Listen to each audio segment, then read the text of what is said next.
Hi and welcome to the lesson Country Picking. In this lesson I'll be trying to give you some insights into my playing and the way I approach what I refer to as country picking. Now obviously I won't be able to cover all the techniques, but I am going to try to cover the main ones. Mainly we're talking about hybrid picking, chicken picking, slides, double stops, hammer-ons and pull-offs, etc.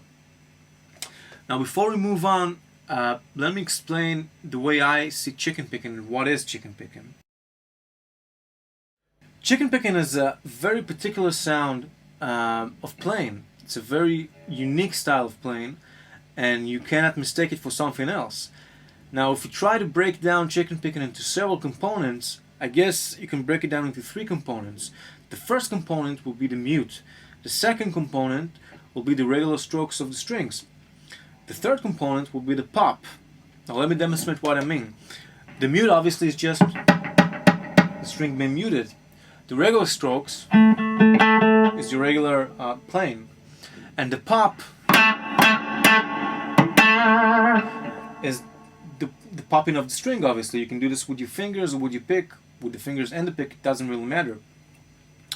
Let me give you a demonstration of what it sounds like, and then you'll be able to understand it better.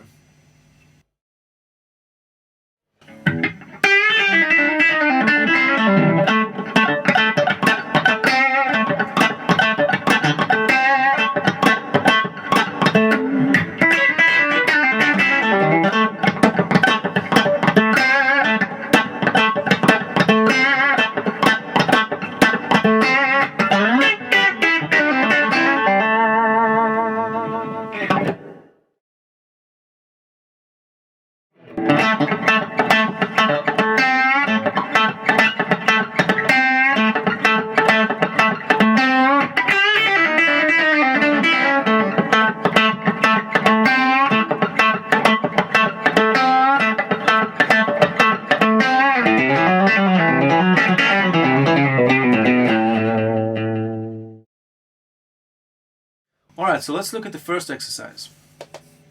Firstly, we're going to place our third finger on the fourth string on a G note, 5th fret. And then what we're going to do is we're going to subdivide the bar, firstly to quarters, then to 8 notes, then triplets, and then 16 notes. Now what you want to do first is get a steady rhythm going with the quarters. So just downstrokes and go like this. 1, 2, 3, 4.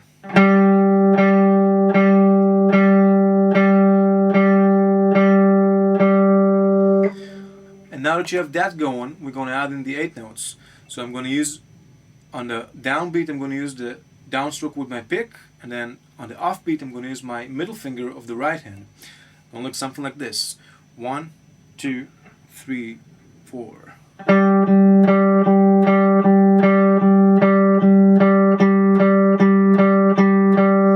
Now, as you can see there, I have a wide dynamic range with my second finger. I can make it pop. I can play it a little softer, you choose. But I think when you first start with this exercise, try to make sort of a leveled volume for both the pick and the middle finger. Something along the lines of this. 2, 3, and.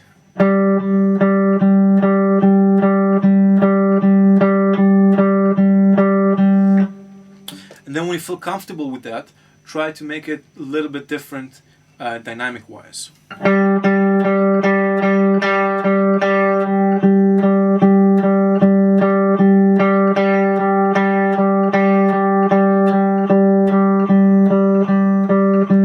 Alright, so just play with the dynamic range of it. The next thing to do will be to take it and do the same thing, except you want to mute one and sound the other one. Now you're going to alternate between the downbeat and the offbeat. So let's start off when I mute the downbeat and sound the offbeat with my middle finger. It's going to be something like this. 1, 2, 3, and.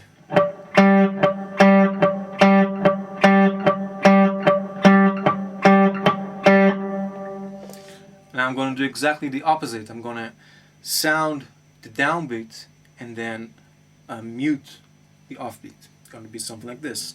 1, 2, 3, and.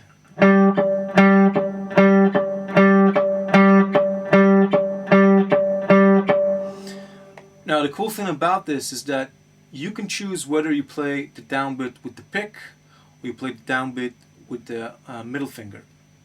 You can achieve different tones and dynamics with it. Okay, so let's continue with the triplets. Before we move on, we just have to get used to the triplet feel.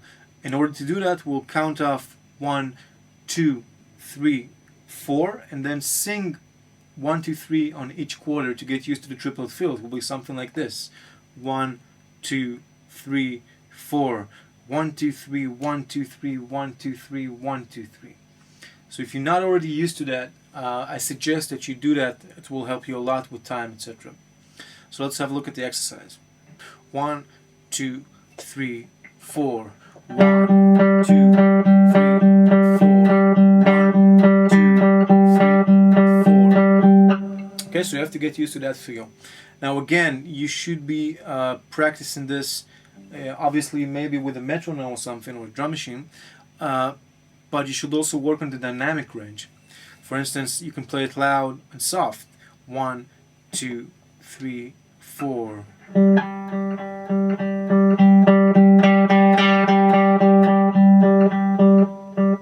Etc. etc. And lastly, you want to be able to mute and unmute with the dynamics exercise you did before, like so. 1, 2, 3, 4.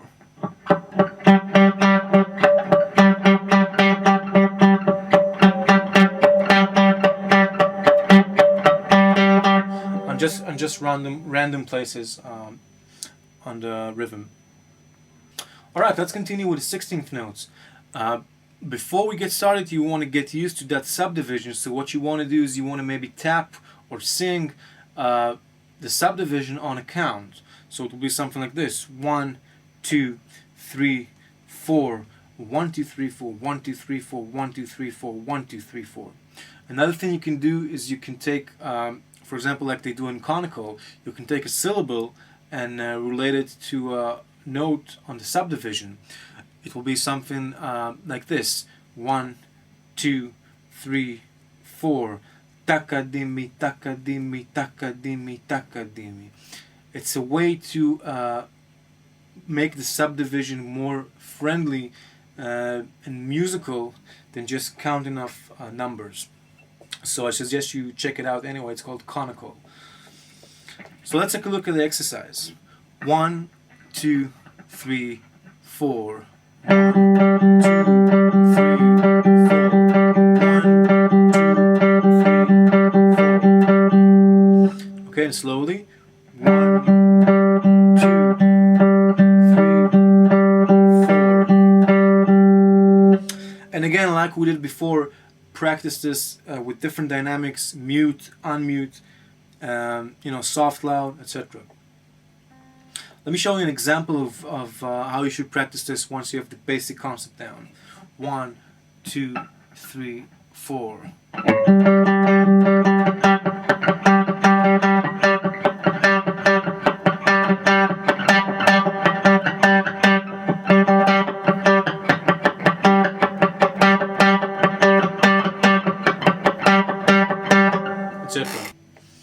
Alright, so before we move on to the big phrases, let's look at another basic technique for the double stops and just using your ring and middle finger to get that sound.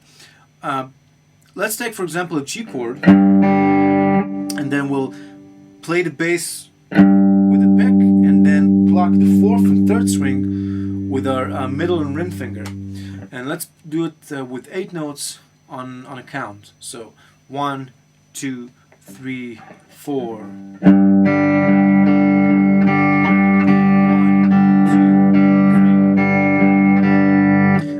do this with every chord. Let's take an A for example. 1, 2, 3, 4.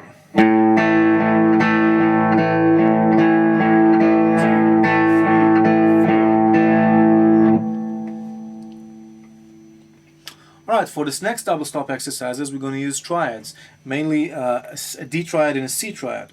We'll start off with the high D triad over here, going down to the C, back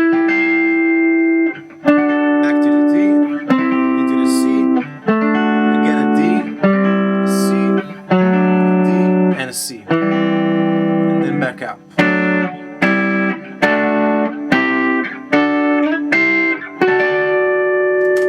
Now we're going to do 8 notes, and we're going to play the 4th string and then pluck the 3rd and 2nd with our middle and ring finger. So 1, 2, 3, 4.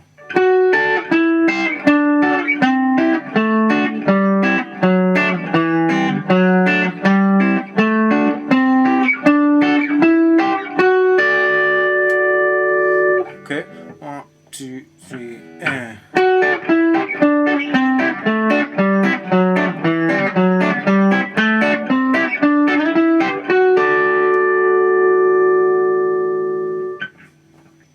Alright, so the next step with the double stops would to take the same triads and add either a picked note on the 4th string or add a pluck on the 3rd and 2nd strings. Let me show you what I mean. The first pattern will go like this. 1, 2, 3, 4.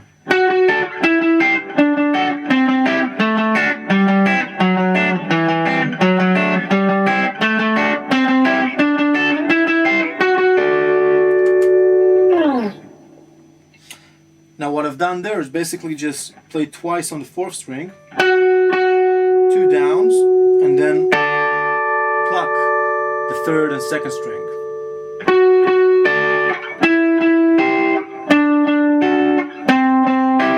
And so on and so forth.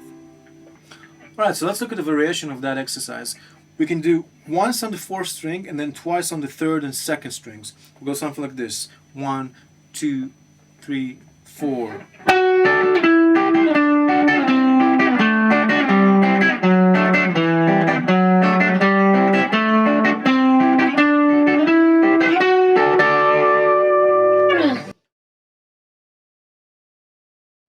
Alright, so let's have a look at the main riff that all the phrases are going to be played on. The riff goes something like this.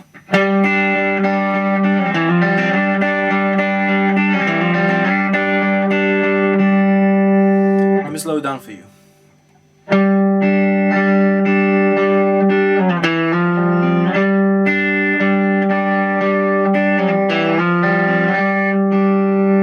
Okay, sort of a G chord going into an F, and then a little fill, and then back to the G. Now I sometimes play this G like this.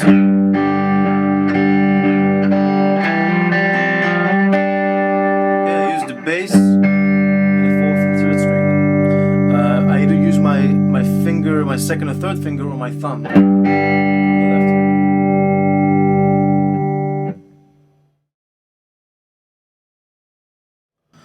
Alright, so let's have a look at the first phrase. 1, 2, 3, 4.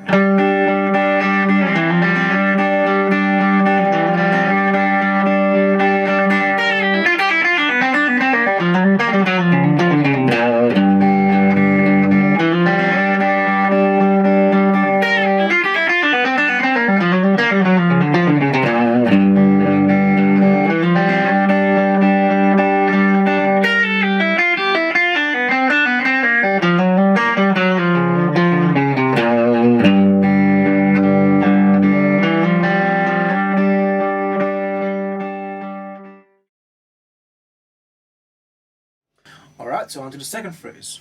1, 2, 3.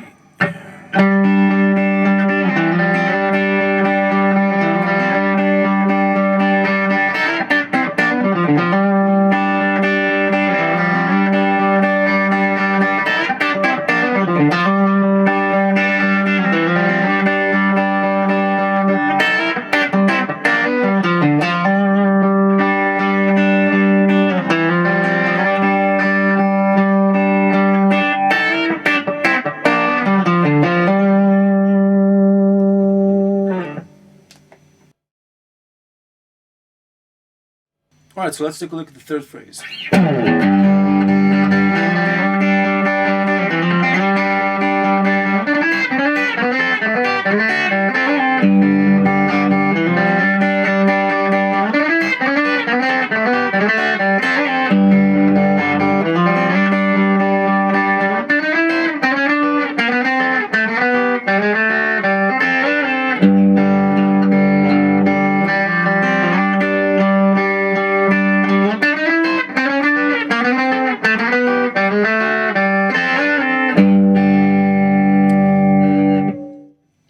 Alright, so just a quick note about the last phrase I just did. It's harder than the rest because the technique there is more demanding and it's a little bit different than what we've done so far. You start off with the 7th fret on the 3rd string, the D note, and then what I do is chromatically move up to the D sharp and then the E. I do it with a down, up, down motion right here, so like this. Down. And then I pluck this high C with my middle finger on the right hand, so, and then I move down the scale and do the same.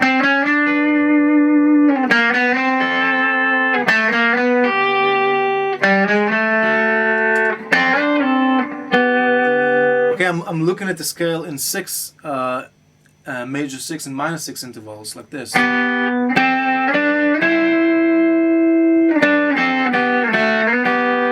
That's what the lick basically, that's the DNA of the lick.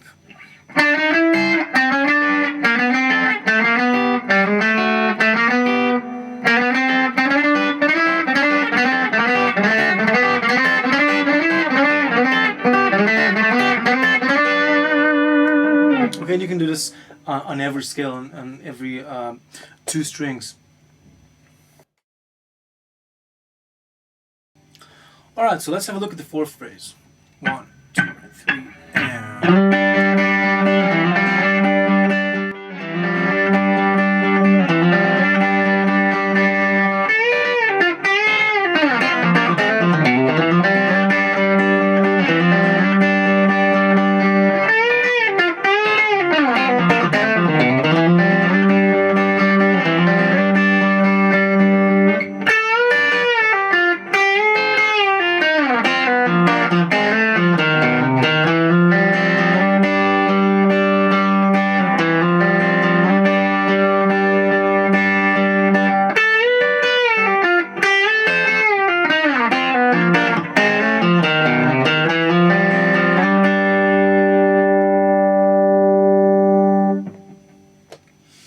Alright, so let's do a little bit of analytics to what I was doing there.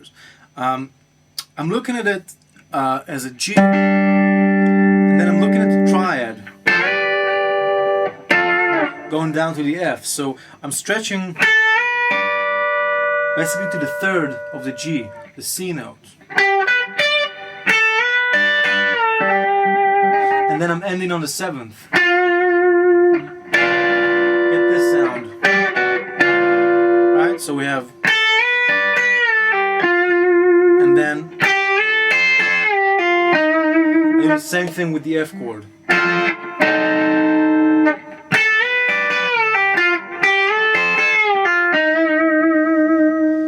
And then still on the F.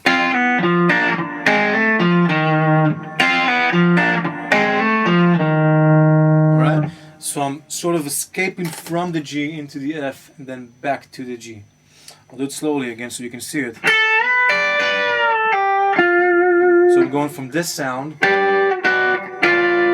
G triad, to the 7th there, the flattened 7th, and then the same thing on the F.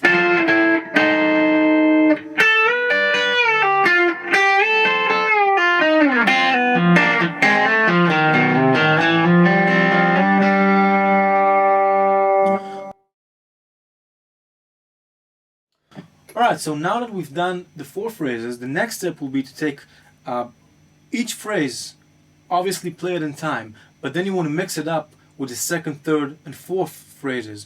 You can do it with just randomly or just one after the other, it doesn't matter. The thing is to take a certain groove, stay in time, and play the licks on that groove. For example, if I take the 1st and 2nd phrases, 1, 2, 3, and...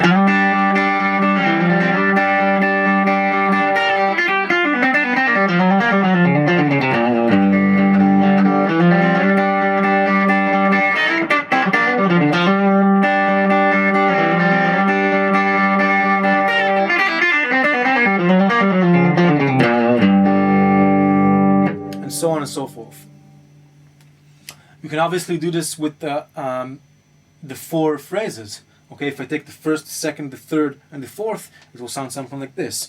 1, 2, 3.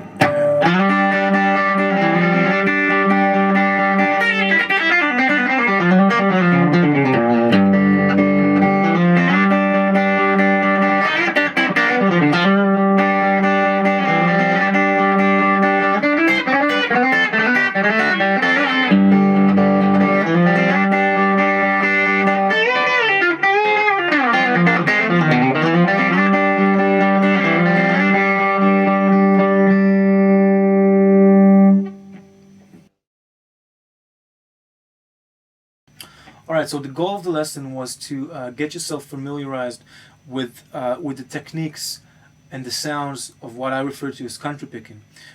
You know, all the slides and pull-offs and hammer-ons, double stops, chicken picking, all the stuff we did in the lesson. But none of it will be any good if you're not gonna insert it into your own playing and make something of your own from it. What I mean is it has to be musical. You cannot just play a lick. It has to be related to something musical. It has to be related to the harmony or a melody or a rhythm going. You have to make it musical. So thanks for watching. I hope this was helpful to you. I'll see you in the next lesson.